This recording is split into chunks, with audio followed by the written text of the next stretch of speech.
And in the news that we are tracking in the Prema, a British-based consultant from Arunachal Pradesh who was detained for 18 hours at Shanghai's airport. Now India has strongly reacted to China, saying that they have been seeing statements made by the Chinese Ministry of Foreign Affairs regarding the arbitrary detention of an Indian citizen from Arunachal Pradesh who was holding a valid passport and was transiting through Shanghai International Airport on her onward travel to Japan.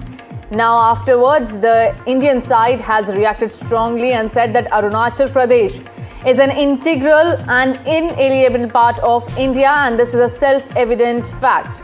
India repeating and making it clear to China that Arunachal Pradesh is an integral part of India and nobody can take it away from them. Remember, this Arunachal Pradesh citizen was harassed at the Shanghai airport. Afterwards, she narrated her ordeal to NDTV as well. Now, the Indian side has reacted, the Ministry of External Affairs has reacted and said that this is a self-evident fact that Arunachal Pradesh is an undeniable and indisputable reality, that it is a part of India, not belonging to China. Meanwhile, the politics over the matter is escalating.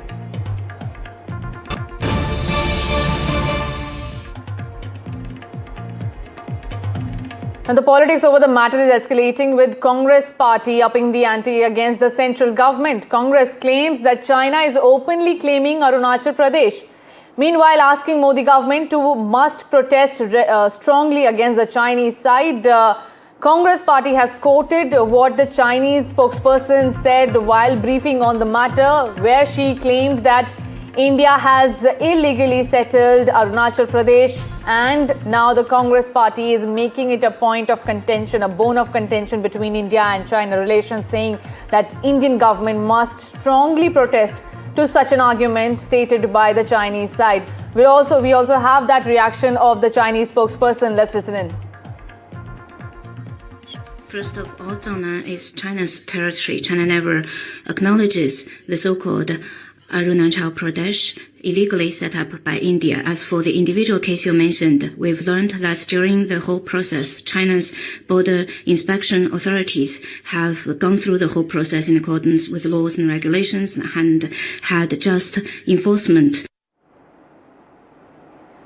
Now, in a shocking display of territorial overreach, Prema, a British-based consultant from Arunachal Pradesh, was detained for 18 grueling hours at the Shanghai's Pudong International Airport on November 21. Transiting from London to Japan, Prema's ordeal began when Chinese immigration officials seized her valid Indian passport, declaring it invalid because her birthplace, and I will be quoting it, was Arunachal Pradesh. This is what irked the Chinese territory. They harassed this woman just because the Chinese believe that Arunachal Pradesh is part of China, which it certainly is not, and India has rebutted this charge of Chinese side. But will China pay heed to it, or will this baseless argument continue? But listen to what Prema said when she spoke exclusively to my colleague Vishnu Shom. Tell us a little bit about what happened at Shanghai airport. When did it start? What exactly took place? So I left from London Gatwick Airport for my holiday in Japan, which had a transit in Shanghai for about only 3 hours. So obviously, because I had flown this route before and I was well aware that you can transit, is why I did take this journey, because the first time that I transited from Shanghai was in 2024, October 16th. And because it was my first time transiting through China, I ensured that I called up the Chinese embassy in London, and they ensured that, yes, there is no issue. If you're just transiting, you can transit for less than 24 hours or 12 hours without a transit visa, which is why I took on this journey. And once I reached Shanghai airport, basically one of the immigration officers singled me out of the security gates queue and basically pointed at Arunachal on my passport to say invalid passport. Arunachal part of China, not India. Prema, how many hours did you end up spending before Indian Consulate General officials reached out to you in Shanghai? I could actually get out without their help because what they insisted at the end was, get back to your country or go to UK. The reason I did speak and reach out to the Indian embassy is for them to be able to speak with the immigration, reason with them and say, on what grounds are you saying that our country's passport is invalid, so that they can let me go on my onward journey to Japan, which actually didn't happen. So very kindly thankful to IFS, Mr. Rajat, and all his team that came to the airport once I rang them. Joining me now is Aditya Rajkol, tracking more details and the updates on the story. Aditya, we have heard what the Chinese said, and now we are getting Indian statement as well. India strongly reacted to such a baseless argument saying that Arunachal is part of China when it is clearly an integral part of India. Well, no amount of denial from China is going to change anything when it comes to Arunachal Pradesh, when it comes to territorial integrity of India. That's the big statement coming in from New Delhi. One thing is absolutely clear, that Chinese provocations, Chinese theatrics and Chinese tactics haven't changed over the years. Now, a woman, an innocent Indian civilian, was not just detained, she was harassed, she was questioned, and she was not allowed to carry forward her vacation, her journey onward to Japan while she was at the Shanghai airport. And now, in fact, Chinese Foreign Ministry trying to brazen it out completely, not just on this particular issue of the Indian woman, but also on Arunachal Pradesh. Again, questioning the territorial integrity of a valid and legally Indian state of Arunachal Pradesh. In fact, the Foreign Ministry came out with a statement in China earlier in the day, and now we have the Indian government issuing one of the strongest statements that I've seen over the last many months. In fact, if I can read some portions of the Indian Ministry of External Affairs statement, it says, we have seen statements made by the Chinese Ministry of Foreign Affairs regarding the arbitrary detention of an Indian citizen from Arunachal Pradesh who was holding a valid passport and was transiting through Shanghai International Airport on her onward travel to Japan. Indian government further says that Arunachal Pradesh is an integral and inalienable part of India, and this is a self-evident fact. No amount of denial by the Chinese side is going to change this indisputable reality. The Indian government, the Indian Ministry of External Affairs further says the issue of the detention has been taken up strongly with the Chinese side. Chinese authorities have still not been able to explain their actions, which are in violation of several conventions governing international air travel. The actions by the Chinese authorities also violate their own regulations that allow visa-free transit up to 24 hours for nationals of all countries. So at a time when we were seeing a reset after the recent SCO summit between India and China, now again questions on territorial integrity, and this seems to be a new tactic by Beijing to yet again provoke India when it comes to territorial integrity. In fact, the strong statement from the Indian government making it amply clear that when it comes to territorial integrity, when it comes to sovereignty, or when it comes to any part of India, be it Arunachal Pradesh, Ladakh, or any territory that has borders with China, it's amply clear that India has the territorial integrity and sovereignty in these places. All the citizens, civilians of these areas are Indian first, and no question of any controversy or any duplicity on that front. So we'll have to wait and watch how things unfold. The Chinese ambassador had also given a brief statement earlier in the day in New Delhi, backing his own foreign ministry. But these are Chinese tactics. They do not believe in the international rules and regulations, and they've been trying to provoke India time and again. But India has maintained restraint time and again, calling off the bluff of China. Absolutely, calling out the bluff of China, as well as now the opposition is raking it against India. Congress party saying that Modi government must protest strongly against it. But as the political war of words continue, my colleague Aditya Rajkol will be tracking all the updates. For now, thank you so much.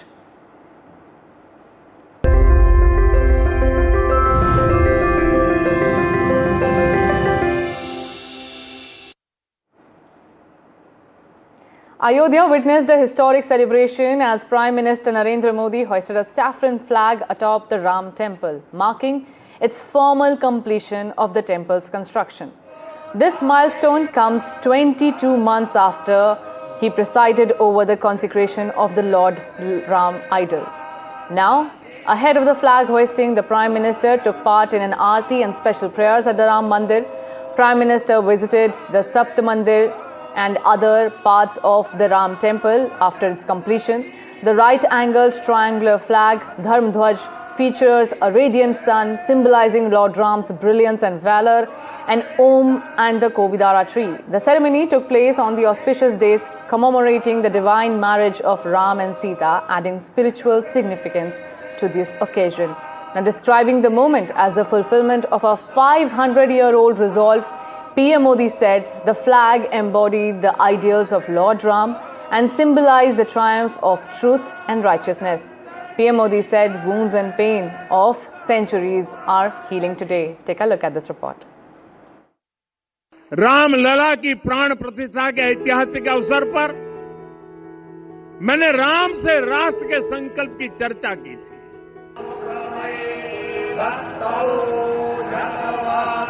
Prime Minister Modi's call from the majestic Ram Mandir in Ayodhya. A message to imbibe the principles of Ram Rajya and make that the guiding light of the Viksit Bharat mission. He exhorted the citizens to awaken their inner Ram for the good of the country. Ram सिर्फ एक व्यक्ति नहीं, राम एक मूल्य है, एक मर्यादा है, एक दिशा है। अगर भारत को साल 2047 तक विकसित बनाना है, अगर समाज को सामर्थ्यवान बनाना है, तो हमें अपने भीतर राम को जगाना होगा। हमें अपने भीतर के राम की प्राण प्रतिष्ठा करनी होगी। The Prime Minister gave Lord Ram and the Ram Mandir a wider and inclusive meaning that goes beyond sectarian agendas. He added that his government policies were based on the inclusive and welfare principles of Ram Rajya.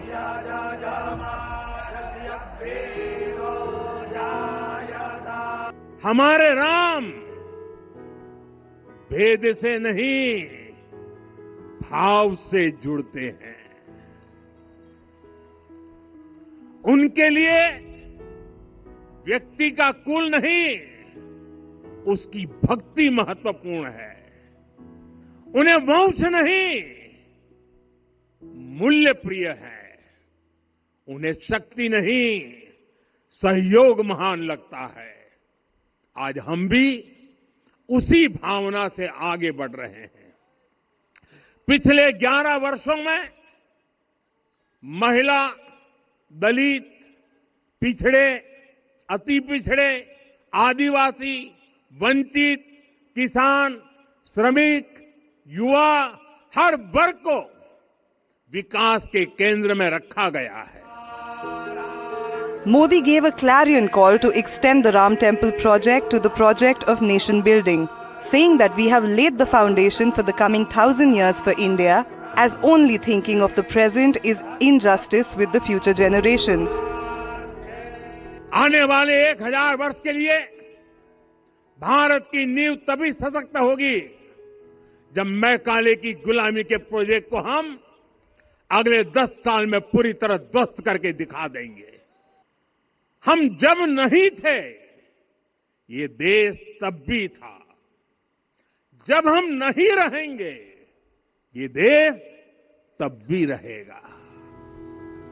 The Prime Minister also mentioned how small temples have been built for saints and deities of different sections of the society as a message of inclusivity, and linked it to his government's Sabka Saath push. इसी अयोध्या ने संसार को बताया कि एक व्यक्ति कैसे समाज की शक्ति से, उसके संस्कारों से पुरुषोत्तम बनता है। उनके मर्यादा पुरुषोत्तम बनने में महर्षि वशिष्ठ का ज्ञान, महर्षि विश्वामित्र की दीक्षा, महर्षि अगस्त्य का मार्गदर्शन, निषाद राज की मित्रता, मां शबरी की ममता, भक्त हनुमान का समर्पण, इन सब की अनगिनत ऐसे लोगों की महत्वपूर्ण भूमिका रही है। साथियों, विकसित भारत बनाने के लिए भी समाज की इसी सामूहिक शक्ति की आवश्यकता है। Bureau Report, NDTV. Now, following the ceremony, PM Modi underscored that for our nation to progress, it is required to get rid of slave mentality. Calling it a moment of civilizational healing, the Prime Minister has rigged up that the centuries-old wounds are healing today and that the nation must now work to free itself from a slavery mindset. PM Modi has urged every Indian to take a 10-year pledge to reverse Macaulay's enslaved Indian education system before the 200th anniversary of the infamous English Education Act of 1835. Listen in. अपनी विरासत पर गर्व के साथ साथ एक और बात भी महत्वपूर्ण है और वो है गुलामी की मानसिकता से पूरी तरह मुक्ति। आज से 190 साल पहले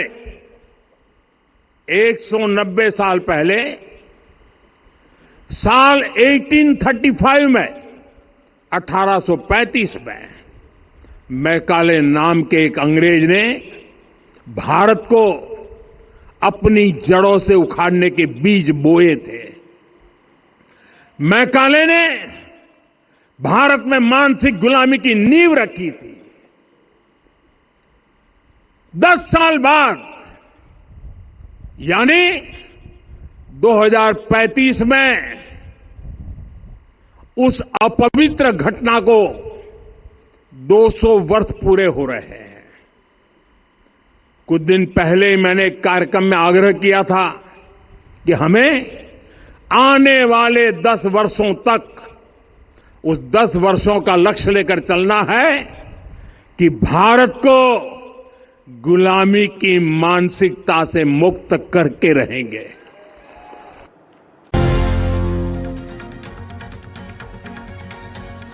Shifting our focus to the international stories, Thailand is battling severe flooding with waters continuing to rise in the worst hit southern city of Hat Yai. Across the region, the disaster has turned deadly. At least 13 people have been killed in Thailand, while neighboring Malaysia has evacuated more than 19,000 residents from its flood-hit northern states.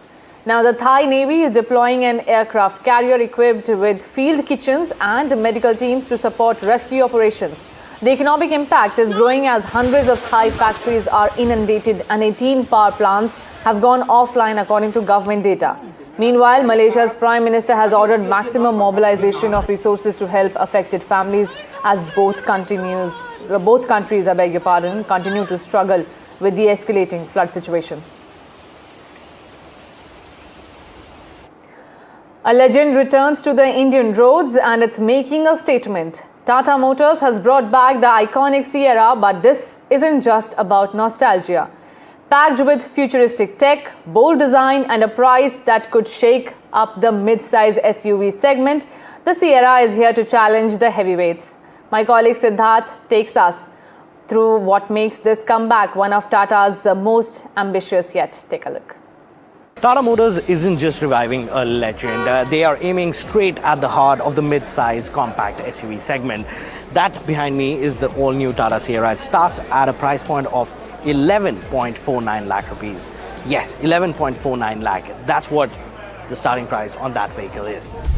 Tata has loaded the new generation Sierra with a host of premium first for Tata features. The headline edition, a triple screen layout that spans across the dashboard, paired with a 12-speaker JBL surround system and an integrated soundbar. You also get ventilated front seats, dual-zone climate control with rear AC vents and a panoramic sunroof. Lower variants will come with dual-display setup instead. Safety is another major highlight. At the launch, they redefined how safety tests are done. 2 Sierras crashed at 50 km/h with 4 dummy occupants each, and the car had its structural integrity intact. This was visually something that was never seen before in the Indian automotive space. The Tata Sierra will also be a first in its class to come with Made in India 5G connectivity that is powered by a Snapdragon chipset that will give you V2X technology for duress as well as streaming.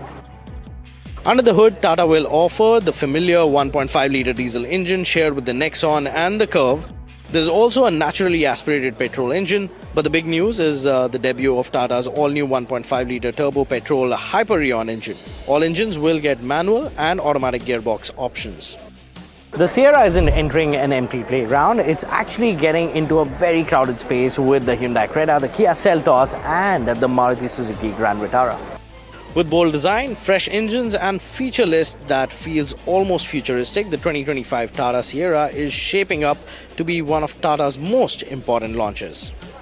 But one thing is clear, with all these features at this price point, Tata is aiming high. My only question to all of you out there is how many screens are too many? Taking a very quick break here. Keep watching NDTV.